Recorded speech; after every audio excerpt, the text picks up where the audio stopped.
నమస్కారం, ఇది సంగతికి స్వాగతం. భారత రాజస్థానికి అభివృద్ధి ప్రయాణంలో పురోగమనానికి ప్రతీక రాజ్పథ్లో జరిగే గణతంత్ర వేడుకలు. ఈ రోజు వచ్చిందంటే దేశ రక్షణ సంపత్తి, సంస్కృతి, సామాజిక వారసత్వ ఘనతను ఘనంగా చాటు చెప్పే కార్యక్రమాలు కళ్ల ముందు మెదులుతాయి. ఈసారి అదే జరిగింది. రాష్ట్రపతి భవన్ నుంచి ఇండియా గేట్ వరకు రాజ్పథ్ అంతా మువ్వన్నెల జెండా రెపరెపలు, జైహింద్ నినాదాలతో మరింత ముచ్చటగా కనిపించింది. అద్భుతం, అమోఘం అన్నట్లు జరిగిన వేడుకలు అందరినీ అలరించాయి, ఆకట్టుకున్నాయి. అంతర్లీన సందేశాలు ఆలోచింపజేశాయి, భవిష్యత్ ఆశలకు వేదికగా నిలిచాయి. దేశంలోనే అతిపెద్ద సైనిక ప్రదర్శనకు పూర్తి సన్నద్ధతతో తరలివచ్చిన త్రివిధ దళాల సామర్థ్యాలు, విన్యాసాలు అనితర సాధ్యమనిపించాయి. జయహో మేరా భారత్ అని ప్రతి భారతీయుడు ఛాతి ఉప్పొంగేలా స్ఫూర్తిని రగిలించాయి.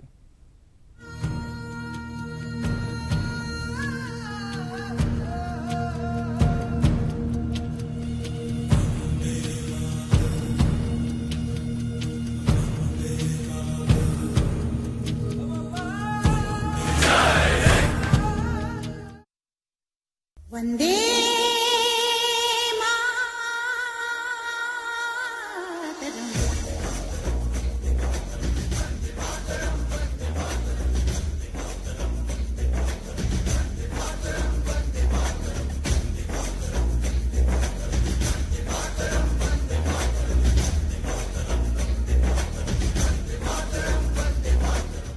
భిన్నత్వంలో ఏకత్వ ప్రతీకగా అలరారుతున్న ఈ సువిశాల భారత యావత్ జాతి తిరంగాలు చేతబూని ఘనంగా నిర్వహించుకునే పండుగలు రెండే రెండు.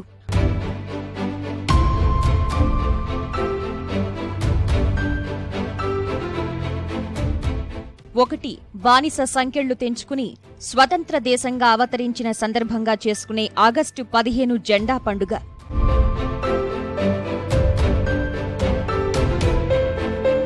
రెండు, ఆ స్వతంత్ర జాతికి ఒక వెలుగుబాట చూపిన సమున్నత రాజ్యాంగాన్ని అమల్లోకి తెచ్చిన గణతంత్ర దినోత్సవం. 33 కోట్ల మంది దేవతలున్న ఈ విభిన్న భారతంలో ఏ దేవుడి ప్రస్తావన లేకపోయినా, ఏ ఉపాహార ఫలహారాలు లేకపోయినా జెండా పేరునే ఇంత ఘనంగా చేసుకునే పండుగలు ఈ రెండే. ఒకటి కొత్త బతుకుని ఇస్తే, మరొకటి ఆ బతుకుని ఎలా బతకాలో నేర్పింది. అందుకే ఈ రెండు సందర్భాల్లో యావత్ దేశం త్రివర్ణ శోభితం. యావత్ భారతీయుల మదిలో జై హింద్ నినాదం. 68వ గణతంత్ర వేడుకలు అలానే జరిగాయి.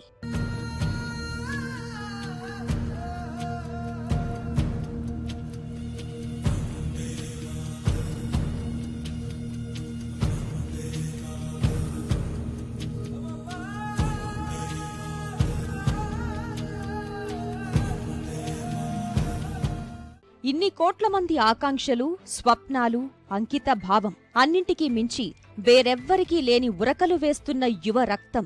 వారే నవభారత అతిపెద్ద బలం. భిన్న జాతుల సమాదరణకు చరిత్ర కాలం నుంచే మూలాలు ఉన్న ఈ దేశంలో అందరూ ఎదగాలి, అందరికీ అవకాశాలు రావాలి. అంతేకాదు, ఇవాళ దేశంలో ఉన్న అపారమైన మానవ వనరుల సామర్థ్యంతో ప్రపంచ ప్రగతినే శాసించే స్థాయికి చేరింది భారత్. అయితే అవన్నీ చేయడానికి ముందు మనం మన దేశ ప్రగతిని ఎంతవరకు ప్రభావితం చేయగలుగుతున్నామంటే, ఇలాంటి పర్వదినాలే అందరి హృదయాంతరాల్లో ఎక్కడో దాగిన జాతీయతా భావాన్ని తట్టిలేపే అవకాశాన్ని కల్పిస్తాయి. నేను అనే భావన నుంచి మనం అనే ఆలోచనకు బాటలు వేస్తాయి. అలా సాధికారిత సాధించిన వ్యక్తుల సమూహంతోనే ఆరోగ్యవంతమైన సమాజం నిర్మాణం సాధ్యమనేది నవభారత నిర్మాతలెప్పుడో చెప్పిన సత్యం. ఈసారి గణతంత్ర దినోత్సవ వేడుకలు ఆద్యంతం అదే స్ఫూర్తికి అద్దం పట్టేలా సాగాయి.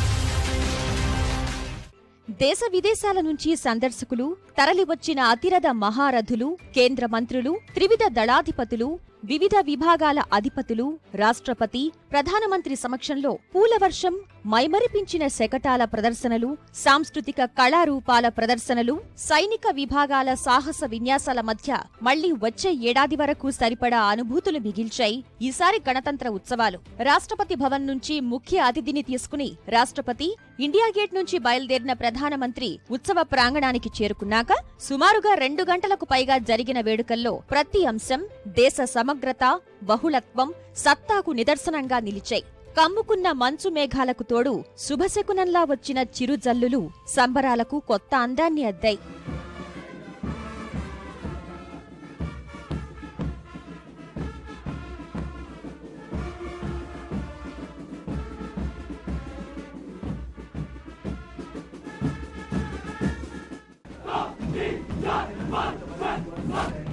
और अब सलामी मंच के समक्ष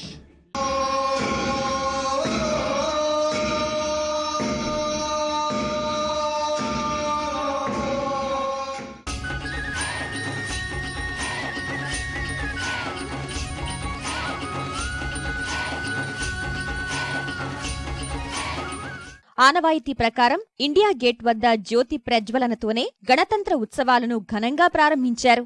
ఆధునిక భారతదేశ చరిత్రాత్మక ఘట్టాలు, అమరవీరుల త్యాగాలు, వీరత్వానికి సాక్షిభూతంగా నిలిచే అంతెత్తున రాతి నిర్మాణమే కాదది. ఒక్క మాటలో చెప్పాలంటే దేశం మొత్తానికి రాజధాని ఢిల్లీ ఆయువు పట్టయితే ఆ ఢిల్లీకే హృదయం, ఆత్మ ఇండియా గేట్. మొదటి ప్రపంచ యుద్ధంలో పాల్గొన్న 80,000 మందికి పైగా భారతీయ సైనికుల గుర్తుగా, గౌరవ సూచకంగా వారి పేర్లు చెక్కి మరీ ఏర్పాటు చేసిన 42 మీటర్ల భారీ నిర్మాణం ఆ ఇండియా గేట్. 1975 భారత్-పాకిస్తాన్ యుద్ధం తర్వాత అక్కడే ఏర్పాటు చేసిన మరో అమర జ్యోతితో అది యావత్ దేశానికి మరింత ప్రత్యేకమైంది. పగలు రాత్రి 365 రోజులు వెలుగుతూనే ఉండే ఆ అమర జ్యోతి, తలకిందులుగా ఉంచిన తుపాకీ, ఆపై సైనికుల శిరస్త్రాణం, రెపరెపలాడుతూ ఉండే త్రివిధ దళాల పతాకాలు ఇండియా గేట్ ప్రత్యేకతతో పాటు పవిత్రతను చెప్తుంటాయి. అందుకు గుర్తుగానే ఇండియా గేట్ వద్ద సైనిక వందనం, జ్యోతి ప్రజ్వలనంతో గణతంత్ర దినోత్సవ వేడుకల్ని ప్రారంభిస్తారు.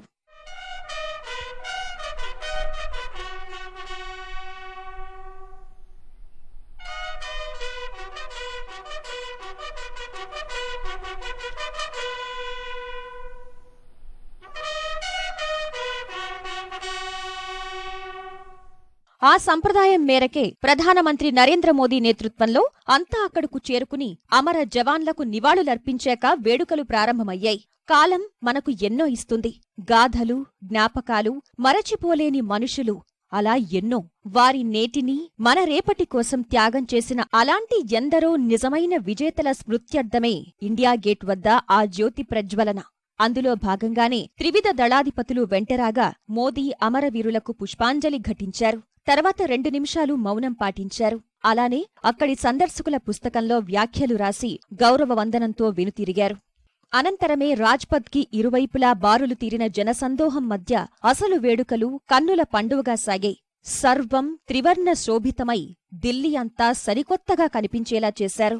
2016లో జమ్మూ కశ్మీర్ కుప్వారా జిల్లాలో విధి నిర్వహణలో అసమాన ధైర్య సాహసాలు చూపి చొరబాటుదారుల నుంచి సహచరుల్ని కాపాడి అమరుడైన హంగ్పన్ దాదా సతీమణికి అశోక చక్ర పురస్కారం అందజేశారు. అనంతరం కీలకమైన శకటాల ప్రదర్శన ప్రారంభమైంది. జాతి పండుగ సందర్భంగానే ఏటా విభిన్న రంగాల్లో సాధించిన ప్రగతిని రాజ్పథ్ వద్ద ప్రదర్శించటం ఆనవాయితీగా వస్తోన్న అంశం. ఈసారి భిన్నత్వంలో ఏకత్వానికి అసలు అర్థం చెప్పేలా విభిన్న సంప్రదాయ కళారూపాలు, ప్రత్యేక అంశాలతో వచ్చిన శకటాలు ఆకట్టుకున్నాయి.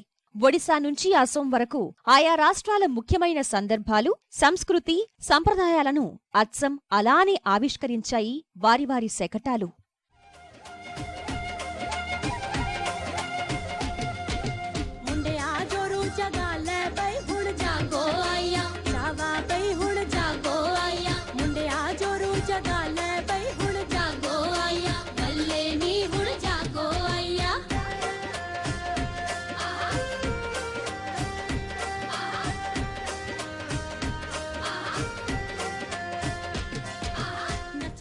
ఒడిశా నుంచి డోల్ యాత్ర,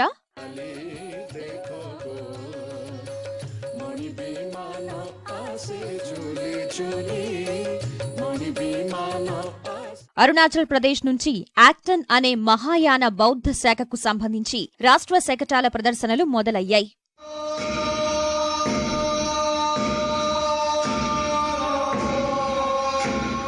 వాటికి తోడు ఈసారి స్వతంత్ర సమరయోధుడు లోక్మాన్య బాలగంగాధర్ తిలక్ 160వ జయంతి సందర్భంగా తీసుకుని వచ్చిన ప్రత్యేక శకటం ఎంతో ప్రత్యేకంగా నిలిచింది.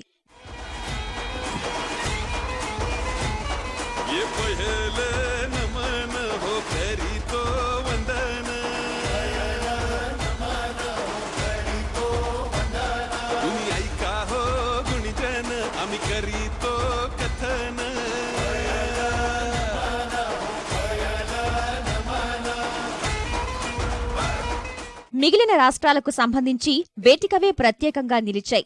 మణిపూర్ నుంచి మైతీ వర్గం వారి సంప్రదాయ నృత్యం,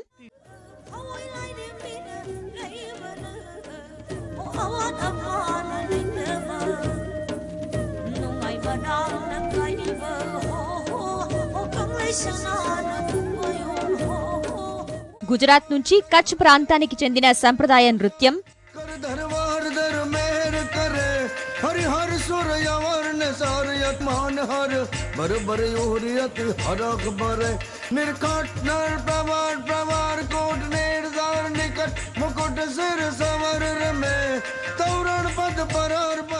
లక్షద్వీప్ నుంచి పర్యాటకం శకటం ఆకట్టుకున్నాయి.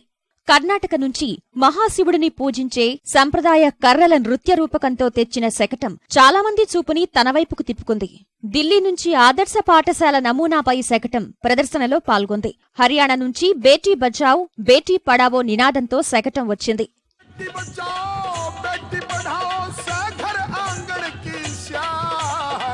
कल्पना चावला दीपा साक्षी ने भारत का चमकाया नाम.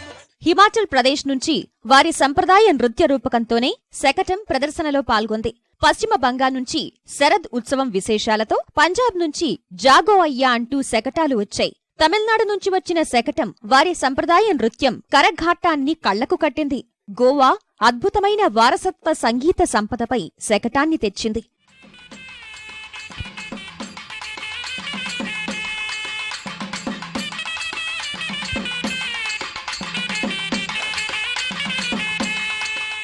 త్రిపుర నుంచి గిరిజన నృత్యం హోజాగిరి పేరు మీద, జమ్మూ కశ్మీర్ నుంచి గుల్మార్గ్ పర్యాటక సొబగులపై శకటాలు పాల్గొన్నాయి. అసోం నుంచి పవిత్ర కామాఖ్య మందిర్ నమూనాని ప్రదర్శించారు.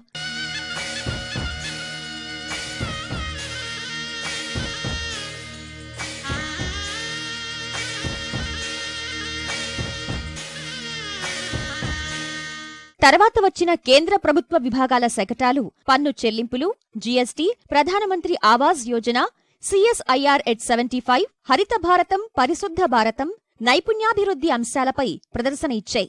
వాటిల్లో ఖాదీ భారత్ ప్రచారం ఆకట్టుకునేలా సాగింది.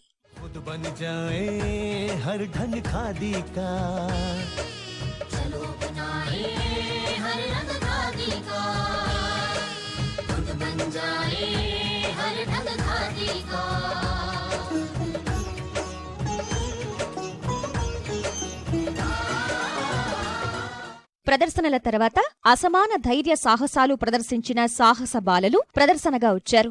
అనంతరం అసలైన సాంస్కృతిక కార్యక్రమాల సందడి మొదలైంది. కళాకారులతో పాటు వారికి పోటీ స్థాయిలో వివిధ పాఠశాలల విద్యార్థులు నిర్వహించిన కళారూపాలు అలరించాయి.